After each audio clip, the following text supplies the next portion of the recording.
Have you ever felt invisible in your own life? Like the people who were supposed to love you, the ones who were supposed to protect you, suddenly decided that you didn't matter anymore? That was my reality. I woke up one morning thinking I was part of a family, only to realize that my family didn't want me at all. And the worst part? They didn't even try to hide it. Hi, my name is Sarah Bennett. I'm 32 years old, and for as long as I can remember, I believed in my family. I believed in love, loyalty, and the unspoken bond that keeps families together, even when times are hard. But 2 months ago, everything I thought I knew about my life shattered in a way I never imagined. Before I dive in, if you enjoy stories about betrayal, family drama, and standing up for yourself, please like this video and subscribe to the channel. These are stories that aren't just about revenge. They're about survival, strength, and reclaiming your life when the people closest to you try to destroy it. And if you connect with this story, drop a comment below and let me know where you're watching from and whether you've ever been in a situation like mine. Your story matters too. Now, let me take you back to the day everything changed, the day my family officially turned their backs on me. I was 29, living in Chicago, working at a mid-level position in a marketing firm I had grown to love. My life seemed stable, even happy. I had a small circle of close friends, a few coworkers I respected, and a boyfriend, Ryan, who I believed loved me. I was financially independent, had a roof over my head, and, like any loyal daughter, I also believed that my family loved me unconditionally. But love, as I would soon discover, is conditional when greed gets involved. It all started with a phone call from my mother one Friday afternoon. She sounded different, tense, rushed, almost rehearsed. "Sarah," she said, her voice clipped. "Can you come home this weekend? We need to talk about some family matters." I hesitated. Something about her tone made the hairs on my arms stand up. "Of course, Mom. Is everything okay?" "There's nothing wrong," she replied quickly. "Just important decisions." I didn't know it at the time, but important decisions was the polite way of telling me that my life, as I had known it, was about to be rewritten by the very people I trusted most. I arrived at my parents' house on Saturday morning, my arms carrying a small bag. The house smelled the same, a comforting mix of baked bread, fresh coffee, and vanilla candles, but the warmth I remembered wasn't there. My father was in the living room, reading the newspaper, while my mother sat stiffly on the couch, her hands folded in her lap. My younger brother, Ethan, lounged on the recliner, scrolling on his phone. He barely looked up when I walked in. "Sit down, Sarah," my mother said, her voice tight. I obeyed, my stomach twisting into knots. "We've made some decisions about the family estate," my father began. His voice was calm, neutral, the kind of calm that hides storms. "We've decided to divide things differently than you might expect." I blinked. "What do you mean?" "You're an adult now, Sarah," my mother said. "We've always tried to support you, but it's time to make some choices about inheritance and responsibilities." I felt a sinking feeling in my chest. Inheritance? What does that mean? My father glanced at Ethan, who looked smug. "It means, moving forward, most of the estate will go to Ethan. You've had your share already, and it's time to let him manage things.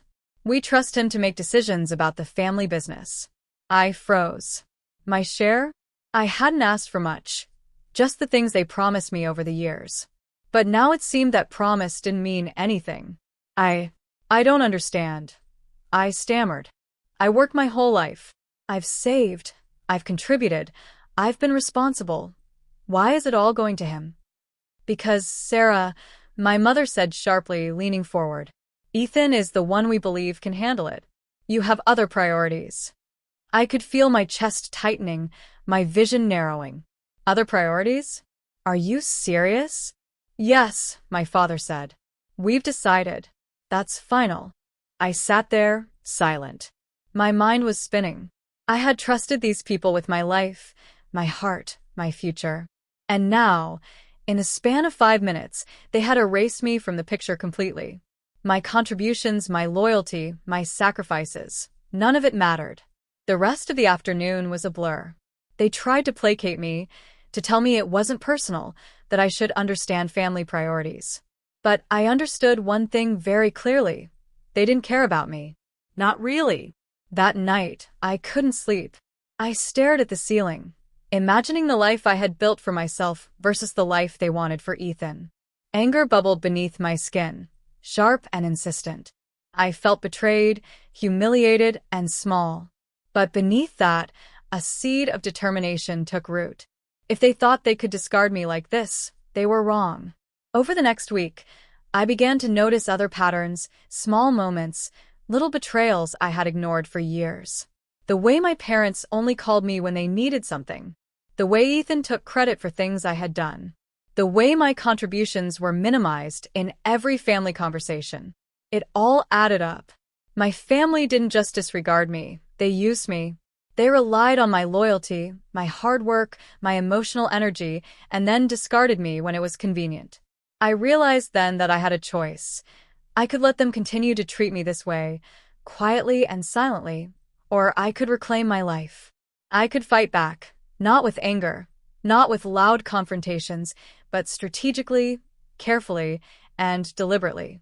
I started documenting everything, every conversation, every unfair decision, every slight. I contacted financial advisors, legal professionals, and started planning how to secure my future without relying on anyone who had shown me that they could betray me without hesitation. Meanwhile, I had to keep up appearances. I smiled at family gatherings. I joked with my brother. I pretended that their decisions didn't affect me. But inside, I was already plotting my quiet revenge. And that, dear viewers, is where my story truly begins. Because surviving betrayal is one thing. Reclaiming your life and teaching the people who underestimated you a lesson they'll never forget, that's another.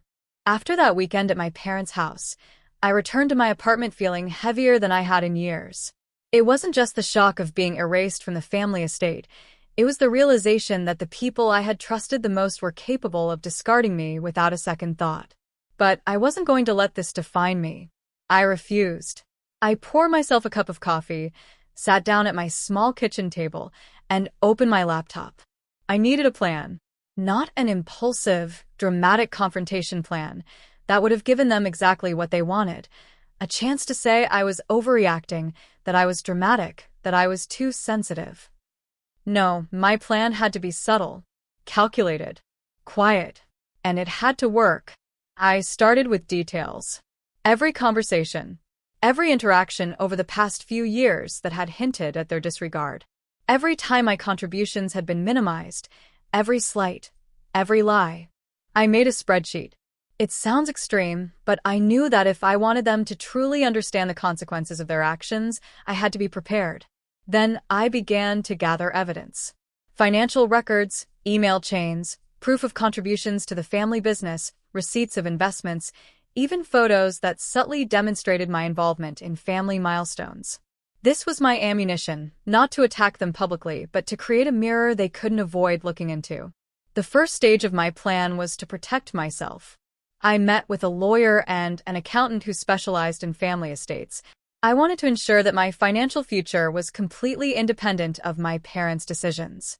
Every legal loophole, every entitlement I had earned but they had ignored, I documented. The more I uncovered, the more I realized that I had been generous beyond reason, giving without complaint, supporting without hesitation, while they had quietly been planning to cut me out. Then came the subtle steps of reputation repair. My brother Ethan had been comfortable in assuming credit for everything. He relished in the attention, in the subtle admiration my parents had for him. I needed to correct the narrative, slowly, without alerting him too soon. I began making small appearances at family and community events, ensuring my contributions were visible without making a fuss. People noticed. Some neighbors, some colleagues, all commenting on my hard work, my initiative, my achievements. Meanwhile, my parents remained blissfully unaware of the storm forming quietly behind the scenes. They believed that by giving everything to Ethan, they had secured the future of the family. They had no idea that the daughter they had underestimated was now quietly fortifying herself, emotionally, legally, and socially. The first real test came unexpectedly. My father called me one evening. "Sarah, can you come by tomorrow? Ethan needs help with some family documents," he said casually. I paused. This could be a trap, a test, or just a coincidence. But I knew better than to rush blindly. Of course, I replied calmly. What time? We arranged a meeting for the next morning. I prepared in advance, gathering the documentation I had accumulated. Not confrontational, just factual. This was about visibility, about laying the foundation for the next steps. The next day, as I arrived at my parents' house, I felt the old familiar tension creeping in. I had practiced neutrality, but my eyes scanned the room for subtle reactions, the flicker of guilt, the hesitation, anything. Ethan greeted me with a smug smile. Finally decided to show up, huh? He said, attempting casual dominance. I smiled politely. I wouldn't miss helping the family, I replied, my voice even, calm, unshakable. We moved to the study, where piles of documents awaited. I began reviewing them, quietly noting discrepancies, small mistakes that had been overlooked. Every time Ethan tried to dominate the conversation, I gently corrected him, presenting facts clearly and professionally. I didn't argue, I didn't attack. I simply revealed competence, subtly demonstrating that his parents' choice to prioritize him over me had been short-sighted. My father observed silently, his brow furrowed slightly. He didn't intervene. He didn't need to. The reality was unfolding before him. Sarah Bennett, the daughter they had tried to erase, was indispensable. By the time we finished, I had accomplished something significant without raising my voice. I had reminded everyone present, subtly, carefully, that my value was undeniable. And for the first time in years, Ethan's confidence showed cracks. Later that night, my mother sent me a message. Thank you for today. You were helpful. It was faint praise, almost grudging, but it was recognition. And recognition, once given, is difficult to take back. But I wasn't done. I knew that visibility alone wouldn't ensure justice or teach the lesson they deserved. That required patience and timing. I began laying the groundwork for larger revelations, strategically involving lawyers, financial audits, and trusted family friends who could observe without bias. I also reconnected with friends I had drifted from over the years. People who had witnessed my contributions, who had admired my resilience. Their support became invaluable, not just emotionally, but as subtle reinforcement of my legitimacy. Then came the most delicate phase, planting doubt. I allowed Ethan to continue his small manipulations, to continue believing he had the upper hand. But behind the scenes, I quietly created systems that exposed his mistakes without confrontation. Emails copied to neutral parties, documentation that couldn't be ignored, small but undeniable proof of his reliance on my work. I watched, silently, as the cracks widened. My parents noticed. Subtle comments from my father, glances from my mother, their confidence in Ethan's ability was wavering. And Ethan, unaware of the full scope, began to panic internally. It wasn't about hatred. It wasn't about revenge in the classic sense. It was about justice, about balance, about showing them, calmly and inevitably, that their choices had consequences. Then one evening I received a call from a family attorney. He had been reviewing the estate documentation I had forwarded. He paused before speaking, almost ceremoniously. Sarah, he said, what you've compiled here, it's thorough. It's impressive. And it could change everything. My heart raced, not with fear, but with controlled anticipation. The storm I had been quietly building was nearing its tipping point. By the end of that week, the first wave of change began to ripple through the family. Subtle confrontations, gentle corrections, and undeniable evidence gradually began to alter the narrative.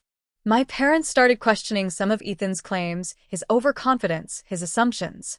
He began to falter, and I remained composed, silent but present, like a shadow they couldn't quite grasp. And through it all, I realized something important. Revenge isn't about explosive confrontations.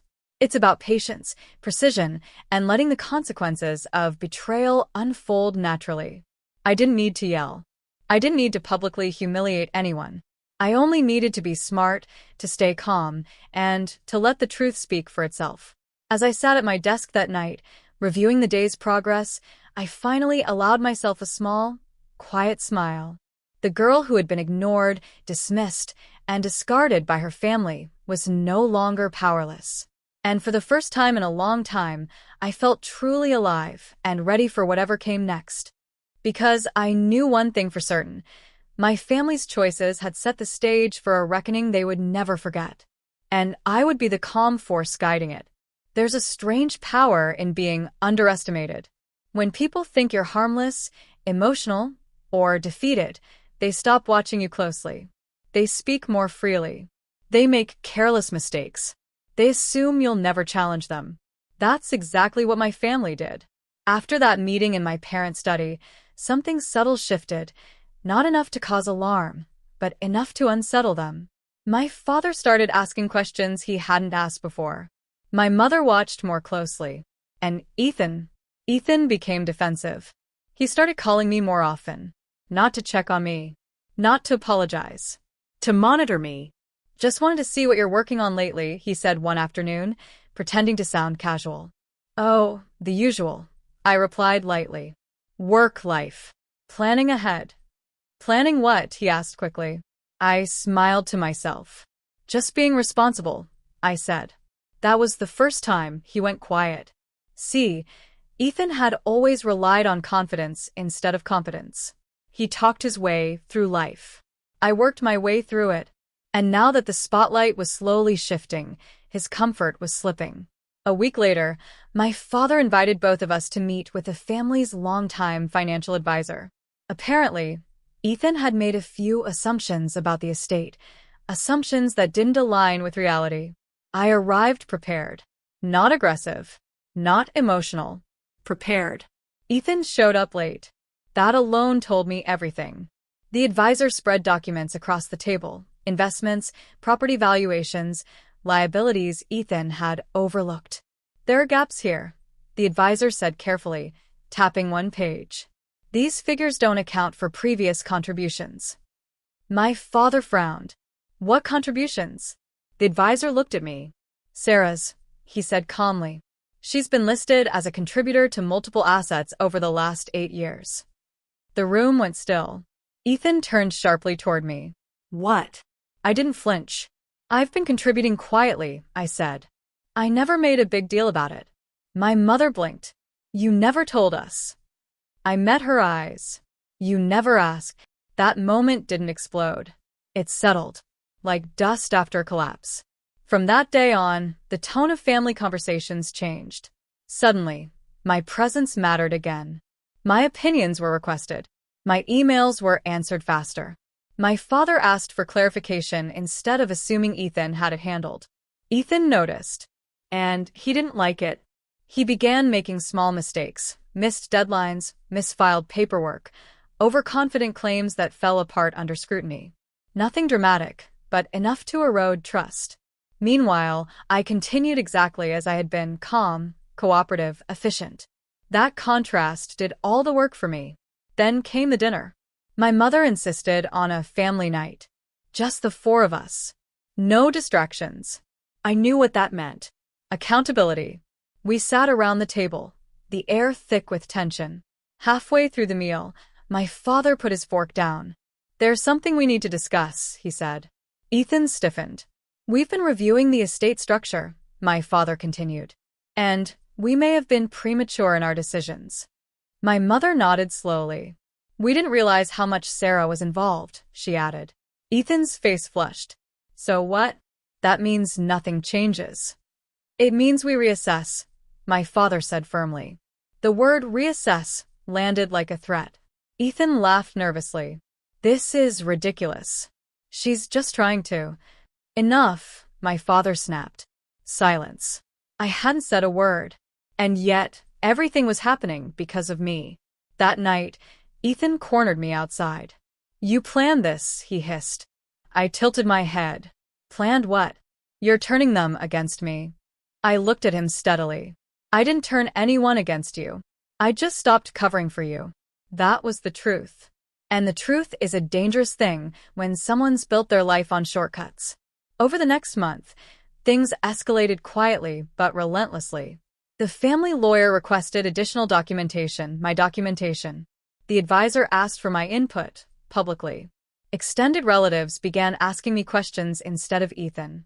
The narrative was changing, and my parents were forced to confront something deeply uncomfortable. They hadn't just underestimated me. They had depended on me, while pretending they didn't. One evening, my mother came to my apartment alone. She sat on my couch, hands folded, eyes tired. "I didn't realize how much pressure we put on you," she said softly. I waited. "You never complained," she continued.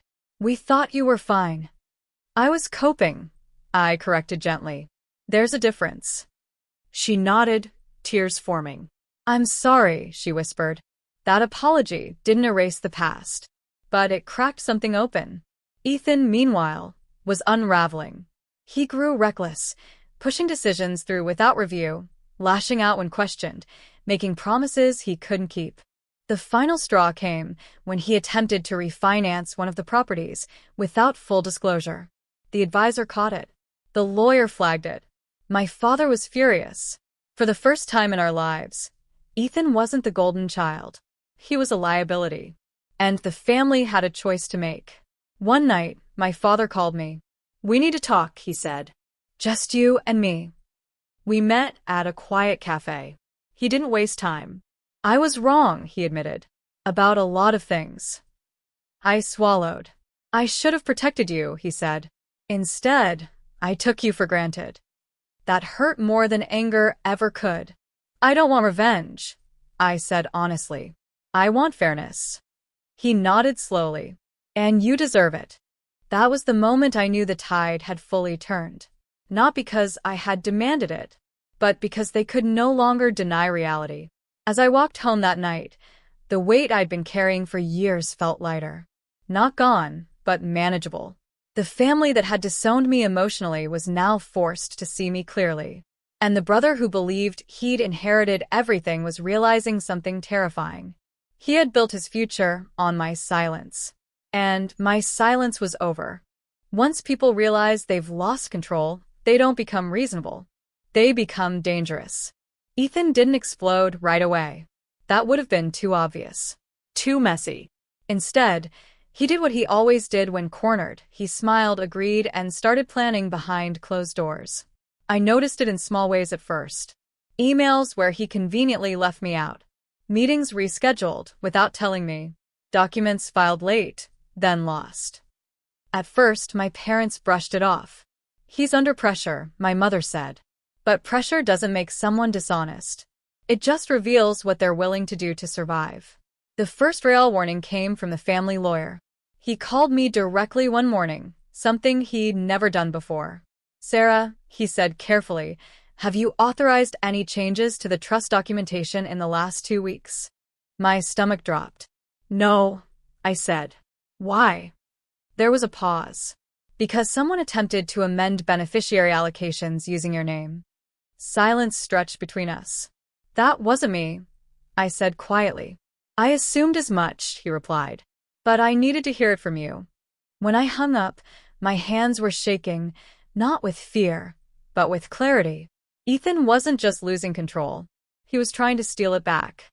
I didn't confront him immediately. That would have tipped him off. Instead, I did what he never expected. I prepared. I reviewed every document I'd ever signed. Every transfer I'd ever made. Every agreement I'd trusted him to handle. And that's when I found it. A shell account. Buried deep in transaction histories. Small amounts at first. Then larger ones. Money siphoned from shared assets under vague labels like consulting fees and operational expenses. He'd been skimming. Not once or twice. For years. The realization didn't make me angry. It made me calm. Because now I understood something crucial. This wasn't a misunderstanding. This wasn't favoritism. This was exploitation. I brought everything to the lawyer. Quietly. Methodically. He didn't look surprised. "I was afraid of this," he admitted. "But suspicion isn't proof. What you've brought me is proof." The next step was delicate. Too fast and Ethan would panic. Too slow and he could cover his tracks. So my parents called a family meeting. This time, it wasn't dinner. It was legal. Ethan walked in confident, relaxed, still convinced he was untouchable. Until the lawyer closed the door. "Ethan," my father said coldly, "we need you to explain these transactions." The color drained from his face as documents slid across the table. He laughed nervously. "What is this?" "Answer the question," my father snapped. He tried. Poorly. Every excuse contradicted the last. Every justification unraveled under basic scrutiny. The more he talked, the worse it became. Finally, the lawyer spoke. "These funds were redirected without authorization," he said. "That constitutes fraud." The word hit hard. Fraud. My mother started crying. My father looked like he'd aged 10 years in 10 minutes. Ethan turned to me then, rage blazing in his eyes. "You did this," he snarled. I met his gaze calmly. "No," I said. "You did." That was the moment everything broke. My father stood up. "Leave," he said quietly. "What?" Ethan laughed. "You can't be serious." I said leave, my father repeated, "until we decide how to proceed." Ethan looked around, waiting for anyone to defend him. No one did. He stormed out. The silence afterward was heavy, painful, necessary. That night, my parents stayed at my place. Not because they needed comfort, but because they didn't know what to do next. "We raised him," my mother sobbed. "How did this happen?" I didn't answer. Because the truth was uncomfortable. It happened because consequences were delayed for too long. Over the next few weeks, the fallout spread quietly but relentlessly. Accounts were frozen. Audits were initiated. Extended family found out pieces of the truth. Ethan tried damage control, calls, messages, emotional appeals. I didn't respond. My parents didn't either. The lawyer laid out options: civil action, criminal referral, private settlement with restitution. My father struggled. "He's still my son," he said. "And I'm still your daughter," I replied softly.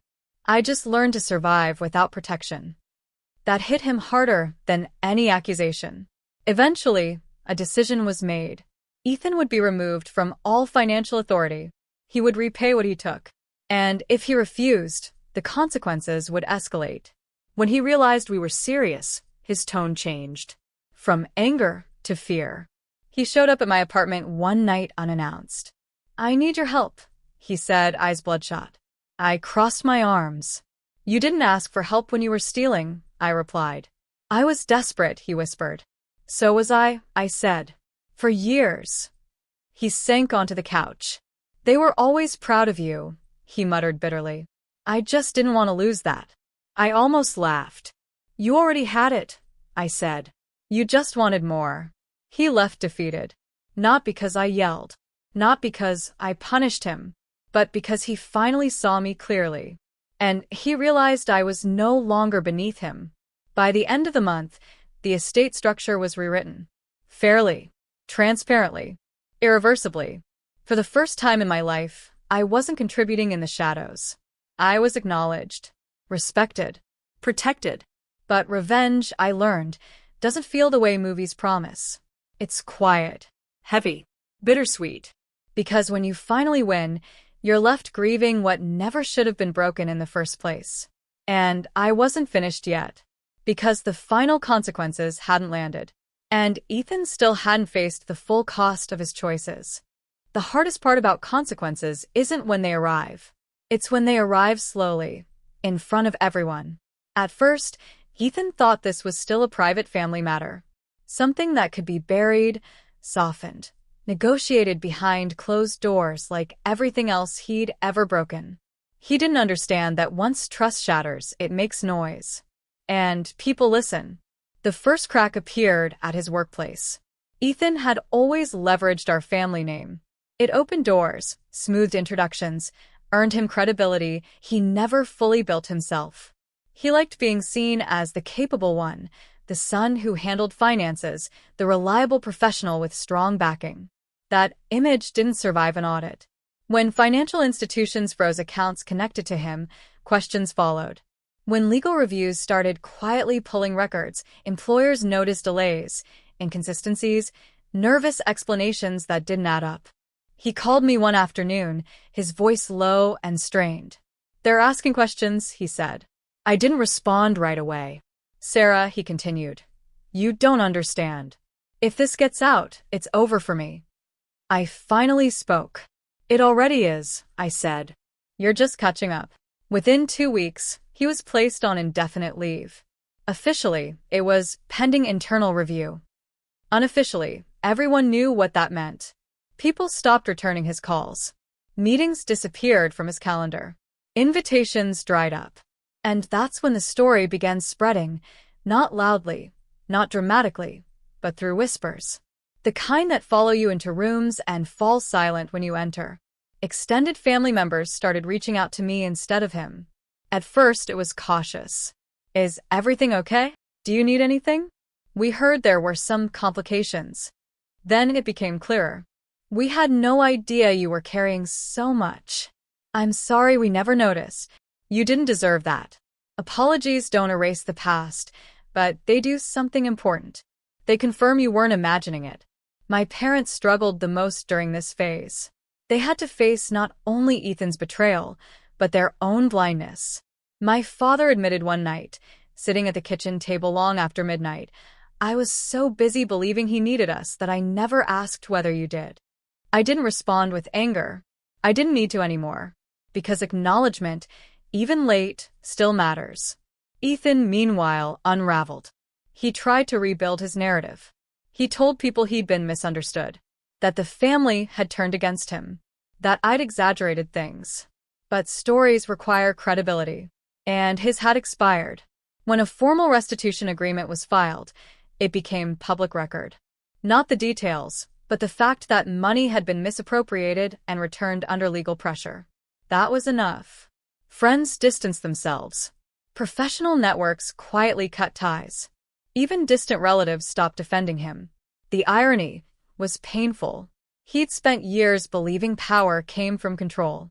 He never realized it actually comes from trust. And once that's gone, nothing replaces it. One evening, my mother received a call from Ethan's wife. She was crying. "I didn't know," she kept repeating. "I swear I didn't know." And maybe she didn't. But denial by association doesn't undo damage either.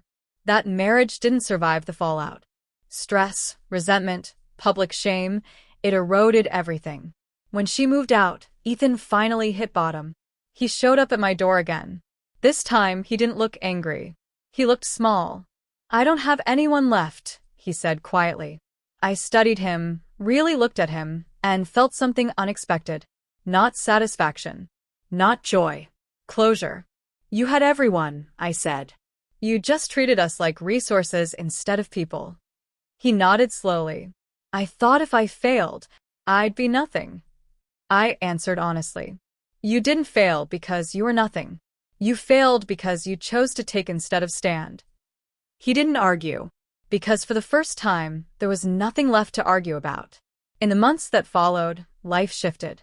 My parents restructured everything, not just finances, but relationships. Boundaries were drawn where there had never been any before. And for the first time, I wasn't expected to fill gaps silently. I was invited, consulted, included, not because I demanded it, but because I no longer accepted less. Ethan moved away shortly after. A smaller city, a quieter life, no safety net, no shortcuts. I heard about him occasionally. He was working again. Slowly, carefully, starting from scratch. Some people called it tragic. I didn't. I called it fair. Because consequences aren't revenge.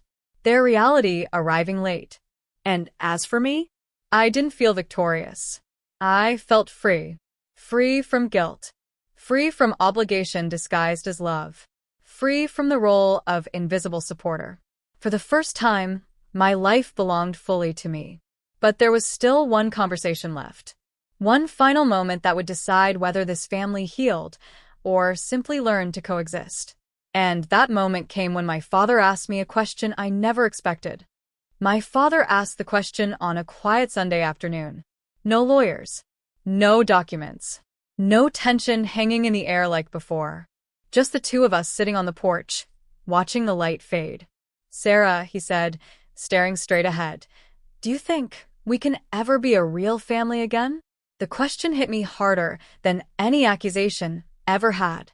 Because for the first time, he wasn't asking as a provider, or a decision-maker, or a man protecting his pride. He was asking as a father who realized too late that love isn't proven by who you protect most, but by who you never let suffer in silence. I didn't answer right away.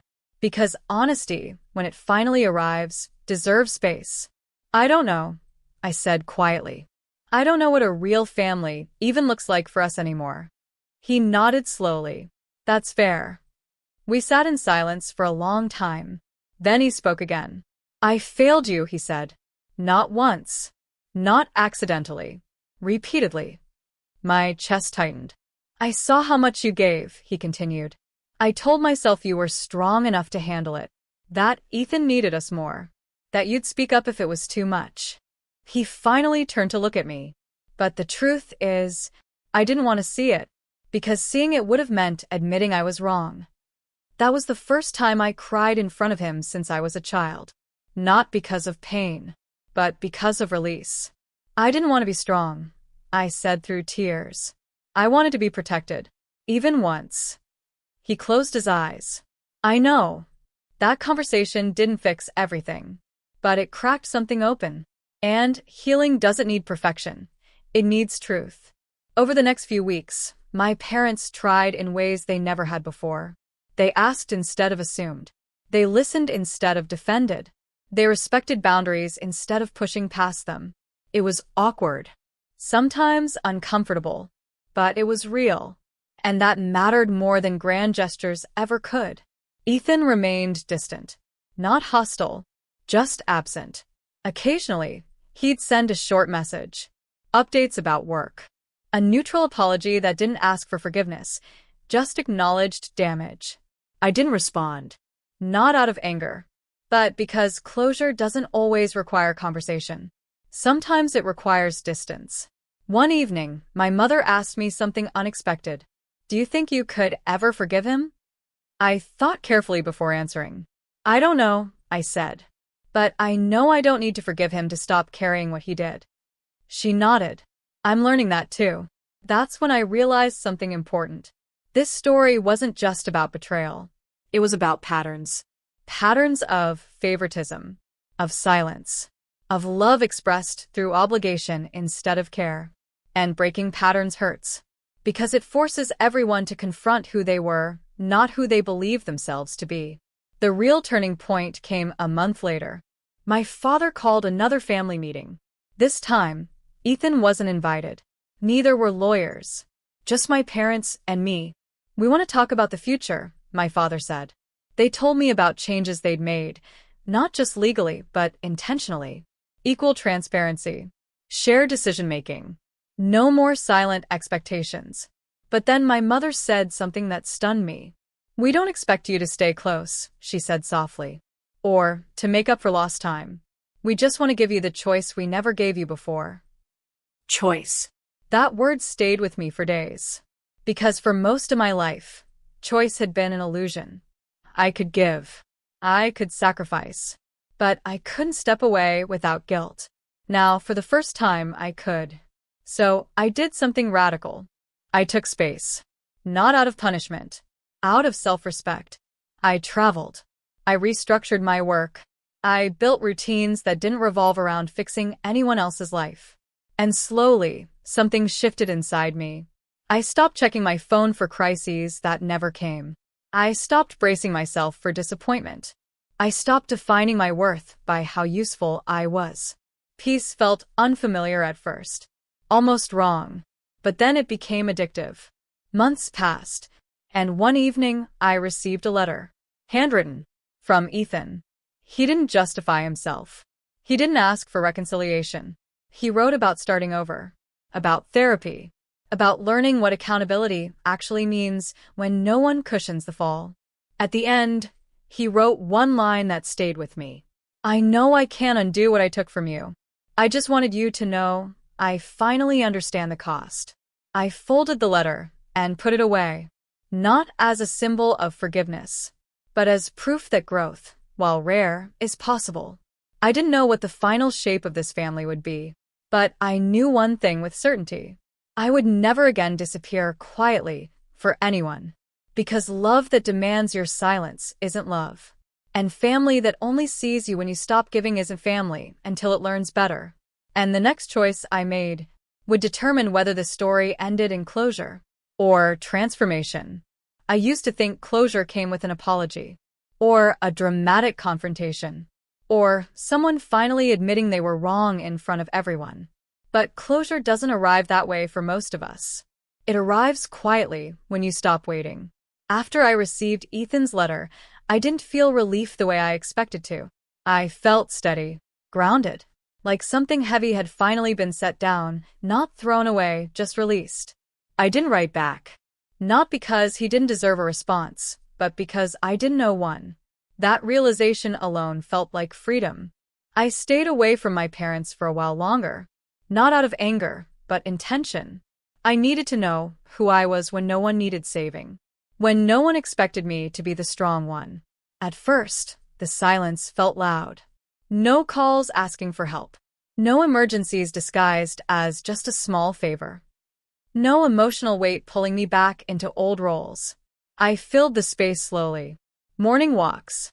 Books I never finished before. Conversations that weren't about family problems.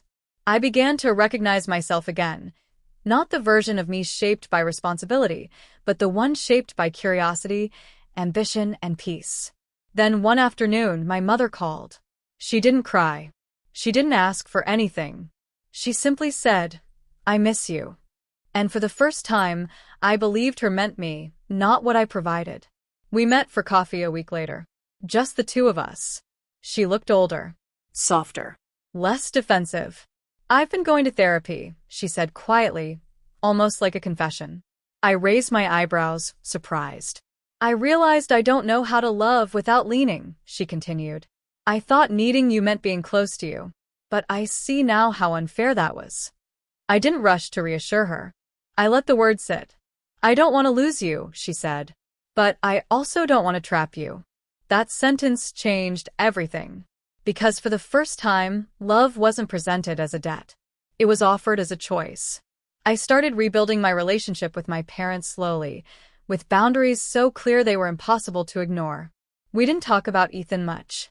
And when we did, it wasn't with excuses. It was with acceptance.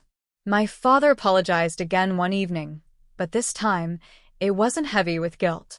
It was calm. "I see you now," he said. "Not as the strong one. Just as my daughter." That was enough. I didn't need the past rewritten. I just needed the present respected. As for Ethan, our paths didn't cross again. And I didn't seek that out. Some relationships don't need closure conversations. They need distance. The biggest shift happened internally. I stopped measuring my worth by how much I gave. I stopped anticipating disappointment. I stopped shrinking myself to make others comfortable. And when I looked back at the woman I used to be, the one who sent money every month without question, who absorbed pain quietly, who believed love had to hurt, I didn't feel shame. I felt compassion. She did the best she could with what she knew. But I knew better now. One night, sitting alone in my apartment, I realized something that made me laugh softly. For years, I thought I was surviving. But I had been preparing to finally choose myself without guilt. And that choice didn't come with fireworks. It came with peace. And peace, I learned, is the loudest kind of victory. I thought the hardest part was over. I was wrong. Because healing doesn't move in a straight line. It circles back. It tests you. It asks the same questions again, just in quieter voices. The call came on a Tuesday morning. I almost didn't answer. It was my father's number. For a second, my chest tightened, not with fear but instinct. Old habits don't disappear just because you've outgrown them. They linger. They wait to see if you'll fall back into place. I answered anyway. "Sarah," he said, his voice strained, older somehow. "Your mother's in the hospital." Everything in me froze. Not panic, not anymore, but concern. Real concern, without obligation attached. "What happened?" I asked calmly. She collapsed at home, he said. The doctors say it's stress-related. Exhaustion. They're running tests. I closed my eyes. I'll come, I said. But I'm not coming to fix anything. I'm coming as your daughter. There was a pause. I understand, he said. And for the first time, I believed him. The hospital smelled the same as it always had, sterile, quiet, heavy with unspoken fears. My mother looked smaller in the bed, vulnerable in a way I had never seen before. When she opened her eyes and saw me, they filled with tears. I didn't want to call you, she whispered. I didn't want you to feel responsible. That sentence alone told me everything had changed. I'm here because I want to be, I said softly, taking her hand. Not because I have to be. She squeezed my fingers weakly. I was so afraid, she said. Not of being sick, of losing you. I didn't respond right away, because fear of loss isn't the same as understanding why someone almost left. Over the next few days, I stayed nearby, not sleeping at the hospital, not managing doctors, not sacrificing myself. Just present. And I watched my parents in a way I never had before. My father didn't delegate emotions anymore. He sat with my mother through the night. He asked nurses questions himself. He didn't assume I'd take over. And that mattered more than any apology. But then, on the fourth day, something unexpected happened. Ethan showed up. I didn't know he would. No one warned me. I walked into the hallway and saw him standing there, hands in his pockets, eyes fixed on the floor like a child waiting to be scolded. He looked thinner, older, less certain. Sarah, he said when he noticed me. I stopped a few feet away. What are you doing here? I asked, not angry, just honest. She's my mother, he said quietly. I thought I should come. I studied him. Months ago, this would have triggered everything. Resentment, comparison, that old familiar ache. But now? It just felt like information. You can stay, I said. But we're not pretending. He nodded. I'm not here to pretend. We didn't talk much after that. We existed in the same space, carefully, respectfully, like two people who finally understood the weight of their history. That night, my mother asked to see both of us. She looked between us, eyes tired but clear. I spent years believing love meant choosing sides, she said slowly. And I was wrong. Neither of us spoke. I don't expect forgiveness, she continued. But I want you both to know, I see the damage now. Her eyes settled on me. I asked too much of you, and I noticed too little. I felt the familiar tightness in my chest, but it didn't choke me this time. Thank you, I said simply. That was enough. After she fell asleep, Ethan followed me into the hallway. I never knew how bad it was for you, he said. I leaned against the wall. You didn't want to know, I replied. That's different. He nodded. I'm not asking for anything, he said. I just needed you to hear that. I looked at him for a long moment. Growth doesn't erase damage, I said. But it does change the future. He swallowed hard. I know. The days after that were strange. Not tense. Not warm. Just honest. My parents didn't push us together. They didn't ask for reconciliation. They let silence exist without filling it. And that, oddly enough, felt like respect. When my mother was discharged, she insisted on something unusual. I want to go home alone, she said. Just your father and me. She looked at me. You've done enough. I smiled softly. I'm glad you finally believe that. Life settled again after that. But the difference this time was profound. I wasn't waiting for the next emergency. I wasn't bracing for collapse. I wasn't preparing to sacrifice myself. I was observing, choosing, living. And then came the letter.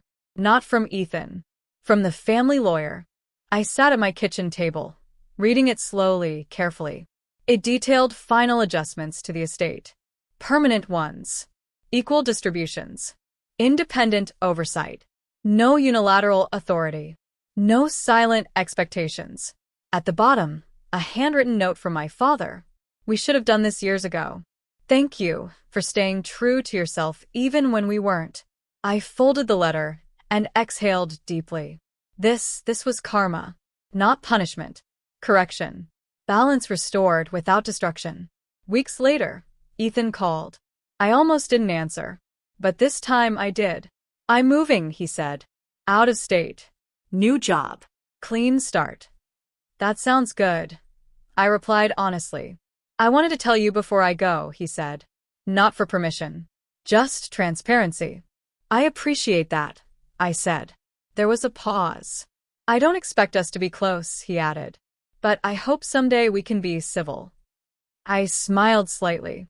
We already are, I said. That's progress.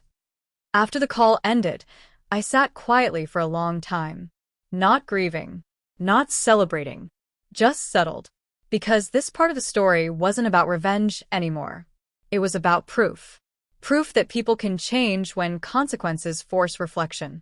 Proof that silence isn't the same as peace. Proof that choosing yourself doesn't mean abandoning everyone else. It just means refusing to abandon yourself again.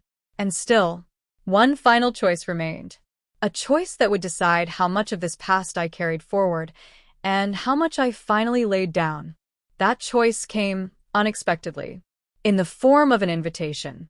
The invitation arrived in a cream-colored envelope, heavier than it needed to be. My name was written by hand, not printed, not typed. That alone made my stomach tighten. I opened it slowly, already knowing it wouldn't be simple. It was for my parents' anniversary dinner. 50 years. A celebration that would bring together extended family, old friends, business associates, people who remembered us as a storybook family. Balanced. Successful. Respectable. People who never saw the fractures. People who never saw me. At the bottom of the invitation, my mother had added a note. We would like you to sit beside us.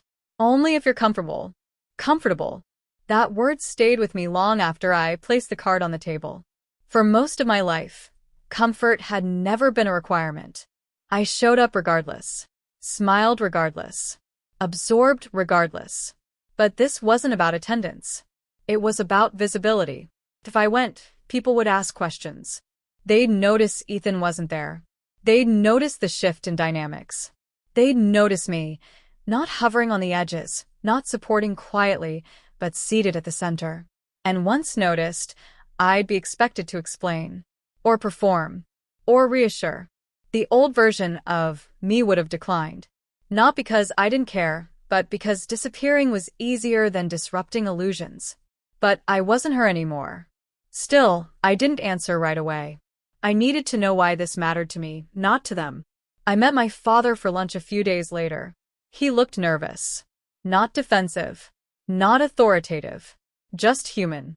I want to be clear, he said before I could speak. This isn't a test. You don't owe us anything. I studied his face. Then, why does this feel important? I asked. He exhaled slowly. Because for 50 years, we curated an image, he admitted. And that image came at your expense. He met my eyes. This dinner isn't about pretending anymore. It's about honesty. Even if it's uncomfortable. That was new. And risky. Are you prepared for people asking why Ethan isn't coming? I asked. He nodded. Yes. For people asking why things feel different? I pressed. Yes. And for me not minimizing the truth? I asked quietly. He didn't hesitate. Yes. That was the moment I decided. I would go. Not to protect anyone, but to stop protecting lies.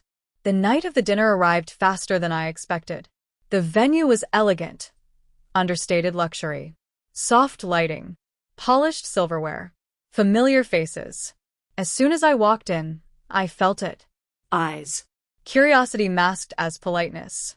Oh, Sarah, it's been so long. You look wonderful. We hardly ever see you anymore. I smiled politely, but I didn't deflect. I've been busy living, I said lightly. Some laughed, unsure whether I was joking. I took my seat beside my parents, front and center. No hiding. As the evening progressed, conversations shifted. Someone finally asked the question everyone was avoiding. Where's Ethan? An uncle asked casually. My father didn't look at me before answering. He won't be joining us tonight. There was a pause. "Oh," the uncle said. "Everything okay?" My mother spoke. "Not everything," she said calmly. "But we're being honest now." The table fell quiet. And in that silence, something incredible happened. No one attacked. No one accused. They listened. Questions followed, respectful ones, careful ones. And for the first time, my parents didn't rush to smooth things over. They didn't rewrite the story. They told the truth. Not every detail, but enough. About mistakes, about imbalance, about lessons learned too late. And then, someone turned to me. "Sarah," a cousin asked gently, "how is this for you?" Every muscle in my body tensed. This was the moment. I could minimize. I could soften. I could disappear. Or I could speak. "I spent many years believing love meant sacrifice," I said slowly. "And I confused endurance with strength." The table was silent. "I don't say that to assign blame," I continued. "I say it because pretending it didn't cost me anything almost destroyed me." No one interrupted. No one challenged me. They just listened. And something inside me unlocked. Not anger. Relief. After dinner, people approached me quietly. Not with pity. With recognition. "I didn't know," one said. "I'm glad you spoke," another whispered.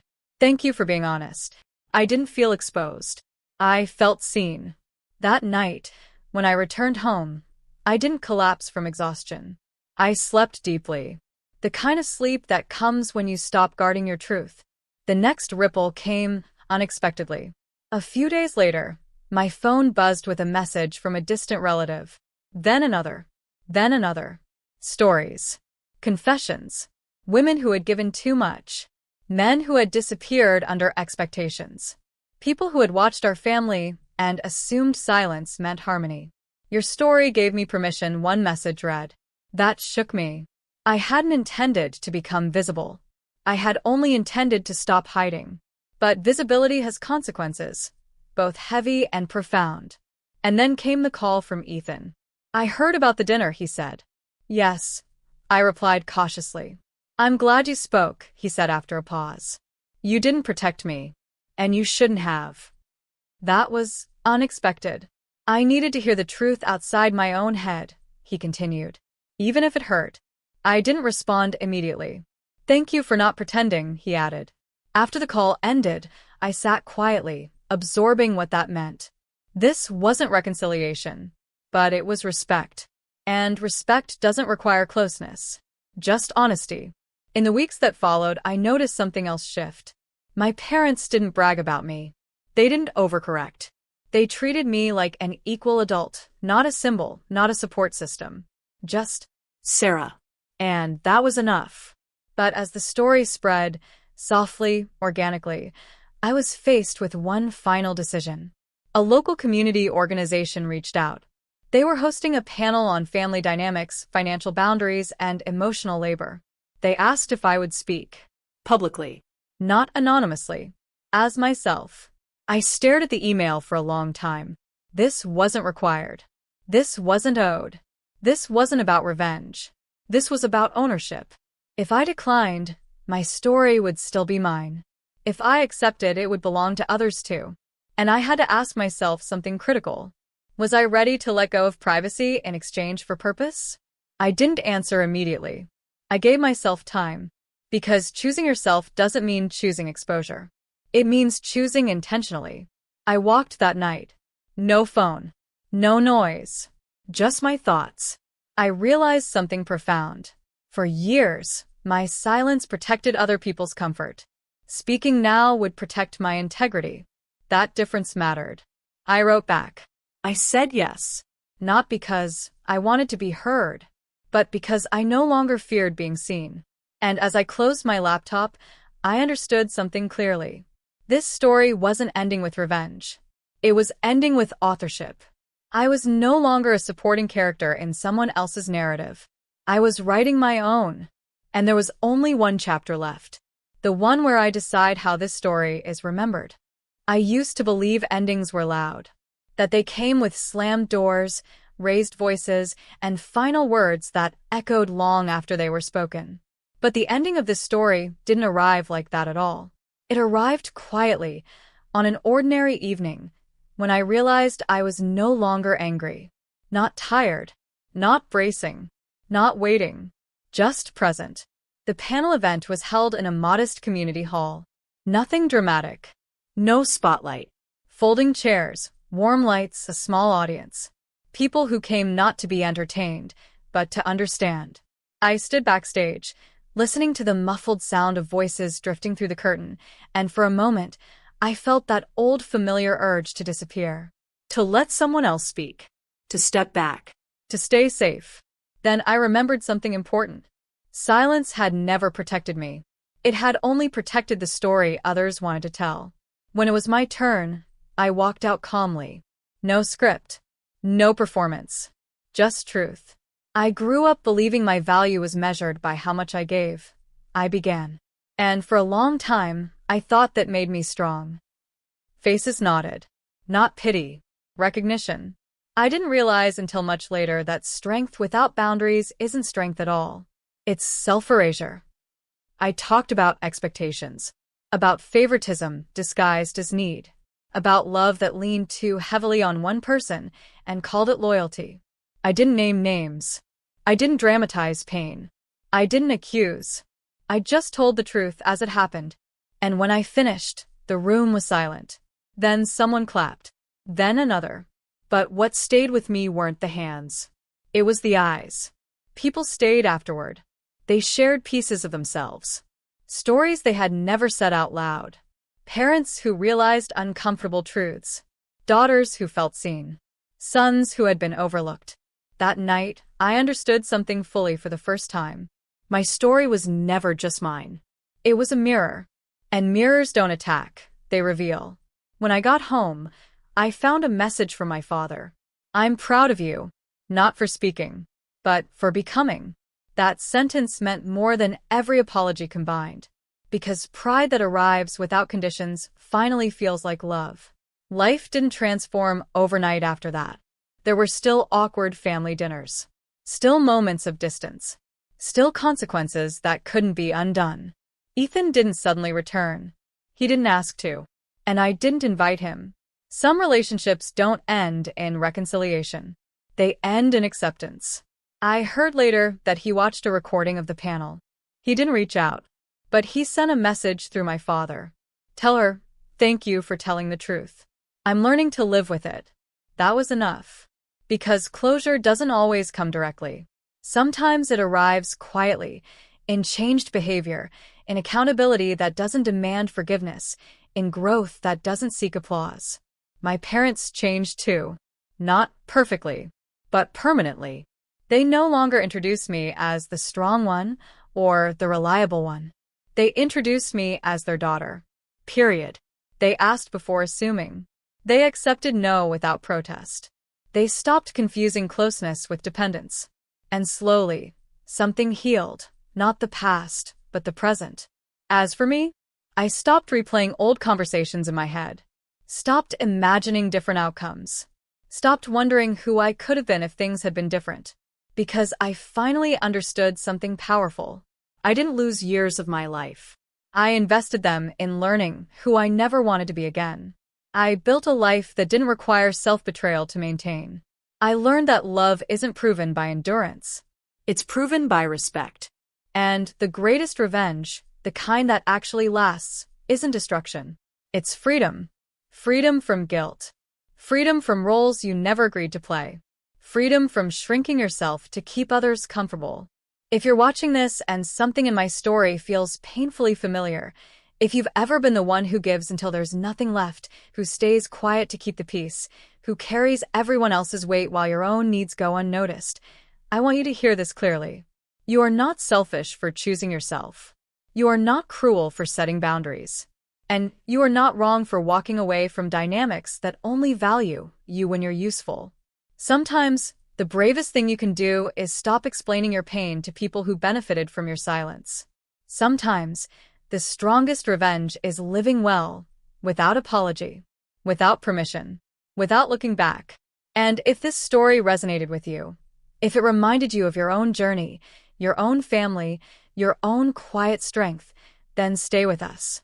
Backhand index pointing right, like this video if you believe karma doesn't rush, but it always arrives. Backhand index pointing right, subscribe for more real, emotional family stories where truth finally wins. Backhand index pointing right, comment below. Where are you watching from, and what part of this story felt like it could have been your own? Your story matters. Your voice matters. And sometimes, hearing someone else reclaim their life is the reminder we need to finally reclaim ours. This wasn't just the end of my story. It can be the beginning of yours.